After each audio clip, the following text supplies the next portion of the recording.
ভাবতেছি কি 4,000 টাকা দিয়ে একটা পাঞ্জাবি কিনবো, 4,000 টাকা দিয়ে এক জোড়া জুতা কিনবো, আর 2,000 টাকা দিয়ে একটা পায়জামা কিনবো। ঈদ শপিং ডান। কত হইলো হিসাব করছো? 10,000। কিন্তু তোমার আব্বা তো তোমার 10 টাকাই দিব না।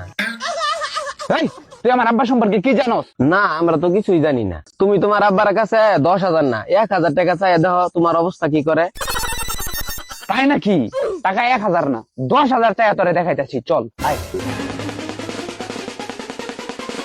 ওই আব্বু, আব্বু, এই যে তোমার পুরো এলাকা আমি খুঁজতেছি, আর তুমি এখানে কি খুঁজতেছো? আরে বাবা আর কইস না, সকালবেলা খেত গেতাছি, একটা টের কয়েন আছিল কুছ হারাই গেছে, কোন যে পড়লো আর খুঁজা পাইতাছি না।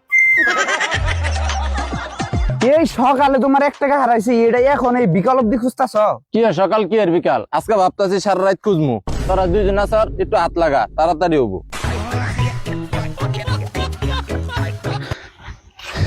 আব্বা, তুমি এসব খোঁজাখুঁজি বাদ দাও, 1 টাকাই তো তোমার কাছে আমি একটা রিকোয়েস্ট করতে আসছি, ওইটা একটু শুনো। কি রিকোয়েস্ট আব্বা? এই টাকা খোঁজা বাদ দিয়ে বাড়িতে আসো আর আমারে 10,000 টাকা দাও। কি লিগা? পাঞ্জাবি কিনবো, পায়জামা কিনবো, জুতা কিনবো। যাই বারেকটে কই গিয়া এটা কব্বর খুদার লিগা। না না কি যেন শুনছিলাম যে কত পছন্দের নাকি কি যেন হয়।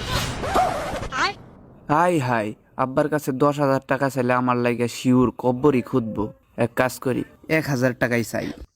আব্বা, তোমার একটা কথা কওয়ার আছিল। কি কথা? এসব 1 টাকা খোঁজার নাটক বাদ দিয়ে আমার 1,000 টাকা দাও, পাঞ্জাবি কিনবো। কত? 1,000। কেলো বলতো, কিছু বল।